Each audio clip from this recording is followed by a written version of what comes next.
Presentation of me. As you said, I'm an SEO specialist at Valtech, and this is work me, and this is home me. I spend time with my kid when I don't do SEO.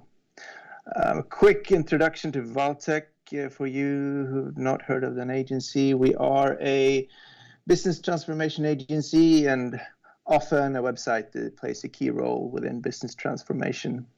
We're a global agency. We have offices everywhere, and I work in the marketing services department, which is a department that specializes in data analytics, martech, digital marketing, and content strategies. And as you said, this is our work with Save the Children that I thought I'd talk about. Now, I've done some cherry picking in a few decisions that I think we did quite well. I begin with just our recent quarterly report that we presented for Save the Children. I will talk about the content strategy that we've been working on and how we have combined SEO with SEM, how the SEM campaigns are important. I'll talk a bit about how we passed the latest algorithm and a few tools that we've created for a data-driven workflow. Now, in the latest quarterly report that we presented for Save the Children, we saw a 50% increase in the average order value per visitor. We had a decrease of 20% in traffic. We had quite a big raise in engagement, a 25% increase in time per visit, and we had a lot lower bounce rates. The revenue was up 26%, and the order value per transaction was up 49%. So one reason that we saw a lot less traffic was because we decided to cancel a lot of ineffective social media campaigns that were driving a lot of traffic, but we did not see any revenue from them. So more or less, we have less users that give more, basically. We have a lot better landing performance, and our channels are a lot more effective. And one key role in this has been power of a good content strategy. Now, we built the website and we launched it in Q3 2018. And one decision that we took quite early was to remove 75% of all the content on this website. And it's a fairly big website.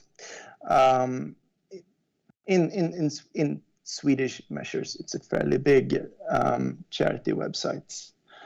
And I would say that these rules can more or less be applied to any site. Any content with little or no impressions, basically remove. Any content without a clear KPI should definitely be removed. But there will be campaign pages and there will be pages that will play a role outside the SEO strategy, but they should always be kept on no index. And we have been really, really strict on these rules. Any content that is published on this website should have a KPI and a clear strategy for the purpose of it. In the early stage, when we started looking at the new strategy of this website, we also performed a fairly thorough topicality audit, where we compared user engagement to topicality and tone of voice. And we saw pretty early that content about work that is done in catastrophe areas has a very high engagement. And also, one really interesting insight that we found was that the organic users has in average a 20% higher order value, which puts SEO in quite a big focus. And especially when we work with charity money. I mean, this is money that could go elsewhere. It feels even more important that the work we done are put on the most effective channels. And here we can really see how effective organic traffic can be. So based on these content audits and based on the keyword analysis that were made, we began creating these hubs where we started building areas to really niched topicality areas of the catastrophe areas that Save the Children are active in. In Syria, it's Yemen, and it's basically all over the world. And key here is, as any SEO would say, a very thorough keyword analysis. And especially looking at what kind of questions people are asking in these areas. What questions do we want to answer? And when we build a content hub, every level plays an important role. The top part is the collection page for disaster work. That plays a role for an effective PageRank flow below. And the hubs themselves plays a very important role for the generic ranking. And then the constant flow of articles and news, those are about ranking on the long tail ranking and about answering questions. And something I've learned is that silos, SEO silos, always works. They always work. And if you don't know what an SEO silo is, I would definitely recommend to Google the architecture of and creating SEO content hubs and basically start building them, because they always work. It's the best way to work with content on a website. And we started, the editors started working with these hubs, and they started working very top on the topicalities, and we started producing quite a lot of articles. We saw the organic traffic began increasing exponentially, and this is the organic traffic on the content hubs compared to between 19 compared to 18. So we saw every month the traffic started increasing. And in 19, the traffic was up 60%. And we also saw a pretty big raise on the revenue there. So 25% from the last year when we started creating this on the revenue from these content hubs. And today we are up at 165% on organic traffic to these hubs. Something we also found when we worked on niche topics and when we worked closely in answering questions was the engagement level on these hubs. And here we can see, we will look at the Yemen stats for this year, August, September, from the Yemen hub. We can see that the bounce rate from the organic users to these hubs are below 9%, which is a very good number for bounce rates. We can also see that compared to the rest of the users, that particularly the organic users to these hubs have a very low bounce rate. You can also see fairly big conversion rate, fairly high conversion rate on these hubs. On these Yemen pages, there's a conversion rate of almost 6% from the organic traffic. So it's a very efficient traffic channel to work with. So few key takeaways is that a thoroughly made keyword analysis and a keyword mapping is the fundament in a digital strategy. Silo structure always works. It always works. Remove poor content that is not performing. If you don't have impressions there, it should basically be removed. If it's not a campaign page that is not supposed to be visible on Google. A site needs to grow, but only with content that has a very clear strategy. Now, in our case, working with SEM and working with Google Ads has been very important. And in our case, it would not be possible to exclude the SEM campaigns, because working with SEM is about preparing for the next crisis. And that's when Google ad campaigns plays a very important role for us. Since a new landing page will not instantly rank, but the campaigns will. So in order to reach out instantly, Google Ads has proven the most effective way.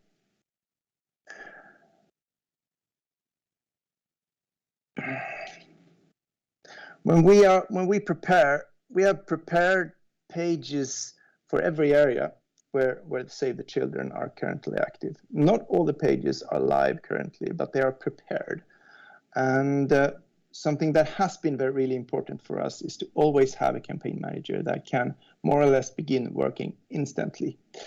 A short line of communication between the campaign manager and the editor-in-chief is very important for us. And a prepared campaign structure is also important. And something that I think that happened quite recently, the 16th of August, was when the Taliban went into Afghanistan. So here we had quite an early proof by concept. And reaching out when it happens is very important for us. And our ads and landing page was up within hours, basically, when we saw this happening. And this is directly from the ad account, from these ads to the Afghanistan page. We can see how quickly they start to perform when we reach out when it happens. And here we can see the landing page comparing the paid traffic to organic traffic. Since this was a new page about Afghanistan that had not been running before, we had basically zero organic traffic when it happened. So here ads are of essence, really. And we can also see that the bounce rate is pretty low in terms of ads. And the e-commerce conversion rate is almost at 14%.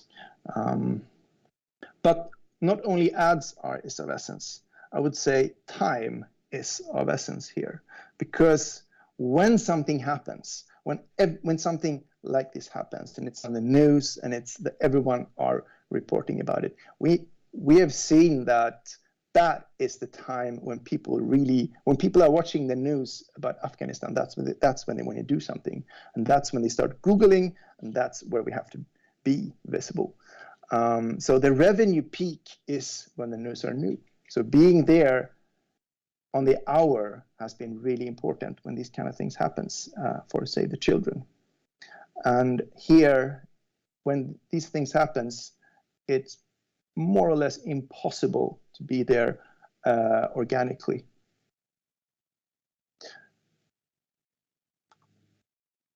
Few key takeaways here is, as I said, time, more or less.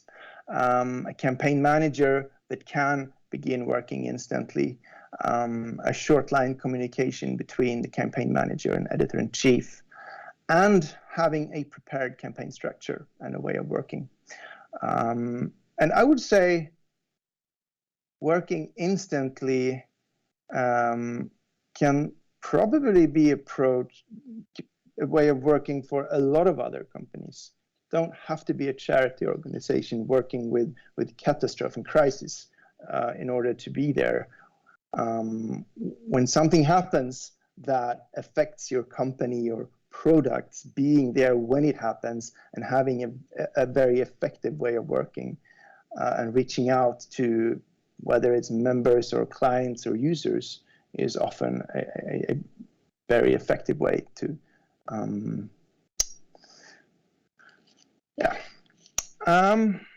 right.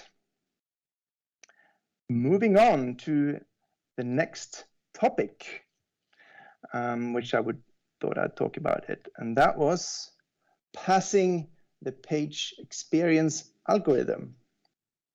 So I don't remember when it was. I think it was earlier this year. It could even been late last year that Google started talking about this page experience algorithm that they were rolling out, which was basically more or less combining UX with SEO and sending some real clear signals to website owners that you have to fix your UX, you have to fix your page experience, otherwise we will basically penalize you. And understanding web core vitals, I'm not going to go into details here. There are lots of blog posts out there that will explain this, but it's basically about how quickly a user can interact with a website while it's loading, how quickly it takes for the website to render out before a user can do something on a page. And what Google says is that a page must have a good rating in order to qualify in order to qualify on the page experience. And in your Search Console account, there is a report for the core web vitals that provides a rating of either good, needs improvement, or poor for every page. And a page has to be good. If it needs improvement or if it's poor, it will be in one way penalized, but your whole website will never be penalized. But in every individual page is individually evaluated. Now, we had a lot of problems with what they call the largest contentful paint, which is the largest area on your website that has to render out before a user can interact. In our case, it was a part of the header. So as you can see here, we had lots of poor pages here. First thing you have to do is to identify what is the LCP on my page. It's impossible to know really just by looking at the page. And you can do that in the Lighthouse console, which is the part of the inspect element in the Chrome browser. So in our case here, the LCP was, as you can see, the image and part of the header that had to load for each page. And for us, a lot of fixes were quite simple. We were using YouTube videos in headers. Now, YouTube videos are a killer for page speed. So being really, really careful with using YouTube videos or use YouTube videos with lazy load or something like that. We had 2 large images. It's a very easy fix, and I am quite confident to say that a lot of websites out there, probably a lot of your websites out there, have large images. It's a very easy fix. Also, loading unnecessary scripts was an issue we had. We often have to reduce the JavaScript. We had a Hotjar script that was not used. So, I mean, a lot of fixes is not too difficult. But something that probably everyone doing like some Google Insight or any other tools that are out there will run into is the render blocking resources, which is a slightly more complicated issue to fix. Now, render blocking resources are often, or these are static files, often the CSS. It can be the JavaScript files that are vital for rendering your website. Now, one fix here that we have been working with that is not too difficult here is to work with inlining of CSS. That means that you put not all the CSS, just the most vital CSS parts in the HTML file to reduce the network requests for the page to load. Now, key here, as I've written here, is to only inline critical CSS that is necessary for the viewport to load. Because what you want to achieve here is the instant experience in a mobile phone when you enter a website. So you see, because then that leaves a couple of more seconds for the user before, if he sees the viewport, he will be able to get the most important message of the websites, and then the rest of the website can start loading. And also here, using lazy loading for other parts and elements of the structure has been very effective. Now, what we saw when this algorithm was rolled out, was this. We gained quite a bit of organic visibility when the algorithm was rolled out. Basically because probably around 80 or 90% of our pages passed the algorithm, and that gained a lot of visibility. And the part that I've highlighted here is the organic traffic compared to last year. We saw a great deal of increase in organic traffic, even though there were a lot more users online last year since it was the pandemic year. But it was an effective way to gain a lot more traffic to pass this algorithm.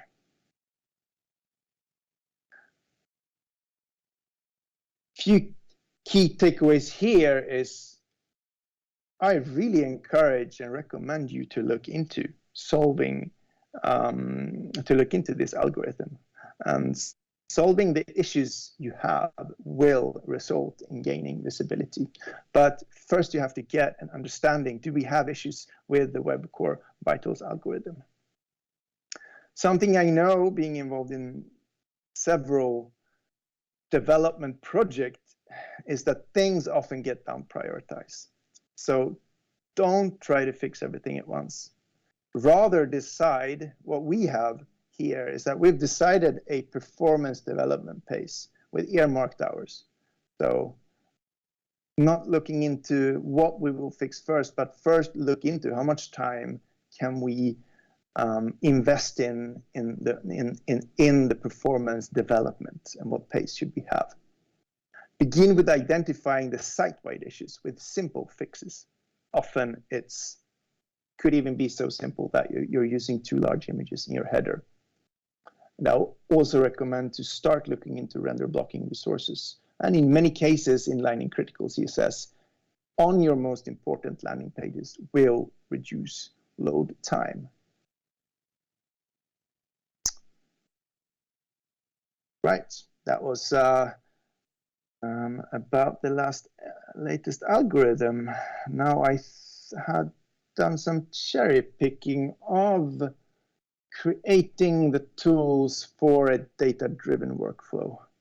Now, everyone are talking about being data-driven. We're creating a data-driven process is very difficult. And I would even go so far to say that if you data-driven workflow might even have to be part of a work culture in order for it to work efficiently. Now, Save the Children, we are not purely data-driven, but we're getting there. We're getting there with one step at a time. Now, the challenge is that it's a big organization with many departments working very independently. And our approach has always been to get the editors included in the work. If you don't get the hands-on, you have to get the hands-on people included in the work, and you have to get the hands-on people to understand the data. One way, or the first way, is to make the data accessible. People have to see the data and understand the data. And we have worked with visualizing all business areas' goals to early understand if one is falling behind targets. And also in order to get, now this illustrates each, you have the total, and then this illustrates how each department, where they are with the goal. And this also gives the departments an understanding of how their goals affects the business goals of the digital strategy. We've also worked with in-depth channel performance analysis, and understanding how each channel performs against the average is important in order to reach the targets. So in this case, we can see that So what we see here is the purchase funnel for one product. And we have this purchase funnel for every product that they have. And then we can filter by channel and traffic source. So here we filter out the paid social traffic source. And we can see that the paid social traffic forms underperforms in step 3. So the people were buying through Facebook ads and such. They start loading the products, but a lot of them are not finished the purchase. So there we have a problem with something. Could be the message, it could be the landing page. But the important part here is to first initially understand that this traffic source is underperforming currently, and we have to act on it. We have also looked a lot at the visitor and the transaction correlation. And what we calculate here is how many visitors, and same here, this dashboard is for every product that they have. In this case, it's an engångsgåva. It's one of these gift cards you can buy, and the money goes to charity, and you get a little nice Christmas card that you can give away instead of buying a Christmas present. And this graph shows the correlation between users and transactions on the different steps in the purchase funnel. As we can see here in this example, we can see that the correlation becomes really high in step 2 in this purchase funnel. So this means that these users we're looking at, they only need to reach step 2 in the funnel in order to become generous, which is good. In this way, we can quickly get an idea of where the problems are. Now, in order to really involve the editors, because the editors, they're creating a lot of content, we're creating a lot of landing pages, we started to visualize the relationship between a call to action and a transaction. So we have talked to the editors so many times that we cannot only create content. On this content, we have to have some kind of message where we're asking these users to either give some money, buy a gift, or perhaps become a member, or so on. So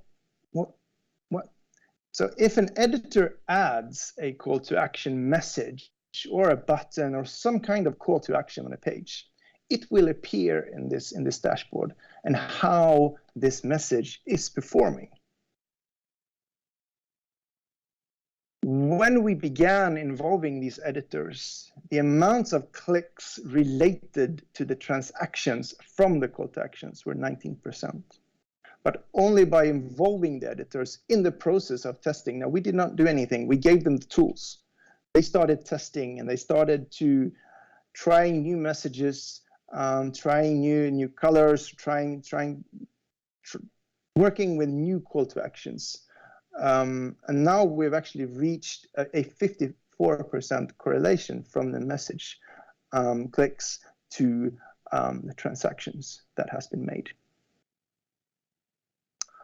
So a few key takeaways here is that I think a data-driven workflow is impossible if stakeholders are not highly involved. A consultant, we can work with strategies, we can work with tools and processes, but it has to come from the inside of the organization. And as I said earlier, I would even go so far to say that a data-driven process has to be even part of the work culture. That's why visualization of data is really powerful, making people working in the organization to understand the data that they're working with and how their work is affecting the data. And as you say, you don't fatten pig by weighing it. You can spend hours in your Google Analytics account, but that won't do anything with the result. You have to find ways to work with the data. Thank you very much. And don't hesitate to contact me. Thank you so much, Joakim. for a very inspiring session. We have had a few questions come in as you've been going through the session, and some of them are quite long, so I'm going to have to look at my iPad here. But the first one I want to ask you is, how is your team structured working with Save the Children? You think about copywriters, content writers, PPC, ad managers, SEO, and so on. This person works at what I assume is a financial institution as a team of one doing digital marketing, which covers both SEO and SEM. So for this client, we basically do everything. We have a development team doing the UX, doing the both backend and front-end development of the websites. We have an SEO, which is me. We have a SEM consultant, and then in the inside, and then we have a project manager. So for this client, we are acting as a full-service agency, which is very effective, I would say. Okay, thank you so much. What Does are some? that answer the question? Yeah, I'm sure it did. What are some key KPIs that you would recommend while establishing an internal SEO strategy? What KPIs would you recommend sharing with the executive teams to showcase successes, looking for KPIs which are also understandable to those not as familiar with SEO or digital? First of all, I always look on year-on-year traffic. I think year-on-year traffic is like the most, because every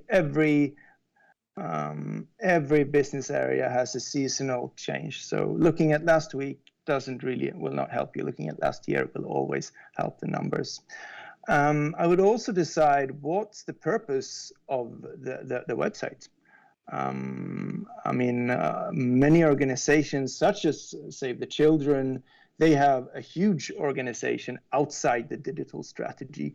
So you have to decide how much revenue or whatever we're talking about should the digital strategy be compared to the rest of the strategy, and how much do we need to raise for the next year. And that can be any number. But I think the digital strategy should always be a part of the overall business goals. So if the overall business goals needs to be increased with whatever percentage, the first decision you have to take is how big part should this be from the digital strategy. So finding a relationship between the digital strategy and the overall business goals is probably the first step that you have to figure out. Okay, thank you so much. I have yet another question from the audience here. This person says, I often hear a lot about bounce rate, but how do you measure that properly? For example, let's say our goal is to get the user to a landing page, read our information on that specific page, and then that person leaves.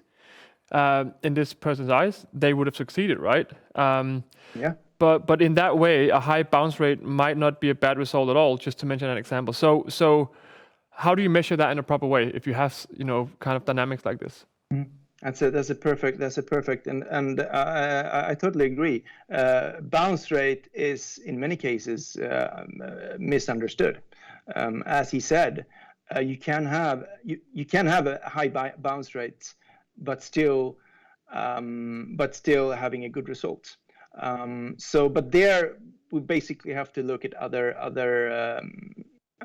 parts, other conversion parts. It can be scroll rate. I think time on page is also a good measure in his case.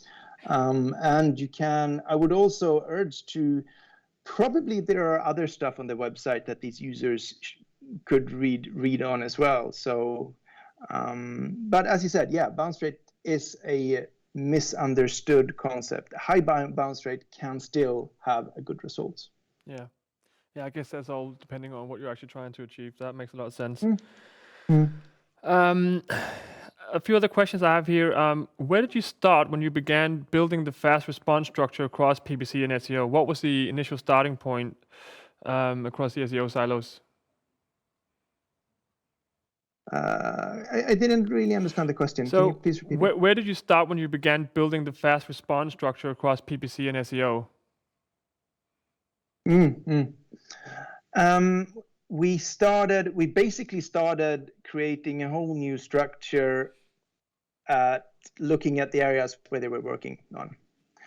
We had to map out every area where Save the Children is relevant, and preparing campaigns. But obviously you start with search volumes. It's quite an easy start with. Begin with the search volumes. What are the most relevant areas right now to work with? And we also started with workshopping in order to get the communication line, establish a clear communication line with the editor-in-chief. And also, in our case, tone of voice has been very, very important, especially with the charity organization. Having a clear guidelines for tone of voice in working with ads. Okay, thank you very much. I think I have a final question for you, Joakim, before I let you go.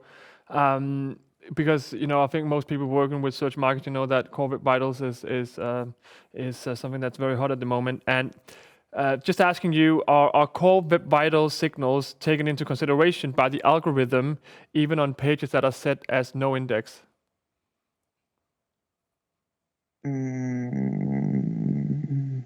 That's a really good question. Thank you. You got me there.